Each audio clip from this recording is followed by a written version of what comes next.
திமுக காங்கிரஸ் கூட்டணி ஃபார்ம் ஆயிருக்குது. இதுக்கு திரு ராகுல் காந்திக்கு மகிழ்ச்சியா? இதுல இருந்து அபிஷியலா எதுவுமே இது வரைக்கும் ரிப்ளை பண்ணவே இல்லை. இல்லையே, நாங்க எல்லாம் சொல்லியிருக்கோம் மகிழ்ச்சி தான். ராகுல் காந்தி தரப்புல இருந்து முதலமைச்சர் இந்த கூட்டணி அமைச்சருக்கு ஒரு வாழ்த்து தெரிவிச்சிருக்காரு, வரவேற்றிருக்காரு, பேசியிருக்காரு. ராகுல் காந்தி வந்து போன்ல பேசியிருக்காரு, கவனிக்கலையா நீங்க?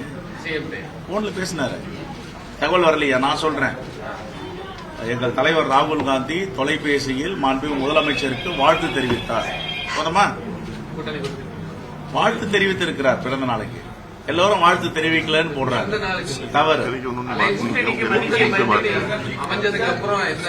எப்பவுமே அதே மாதிரி எல்லாம் கூட்டணி அமைஞ்ச பேர் மகிழ்ச்சியோட இருப்பாங்க, வெளியில பகிர்ந்துக்கலாம் மாட்டாங்க. Okay, very very very shortly, very shortly தெரிச்சுக்கிறேன். தான் பேசிட்டு இருக்கோம், ப்ரிப்பேர் பண்ணிட்டு இருக்கோம், வருவாங்க. புதுச்சேரிக்கு யார் தலைமை சார், திமுக இல்ல காங்கிரஸ்? புதுச்சேரிக்கு எப்பவுமே காங்கிரஸ் தான், அதுல என்ன மாற்றுக்கிறது? எப்பவுமே புதுச்சேரிக்கு காங்கிரஸ் பார்ட்டி தான் தலைமை, தமிழ்நாட்டுக்கு திராவிட முன்னேற்ற கழகம் தலைமை.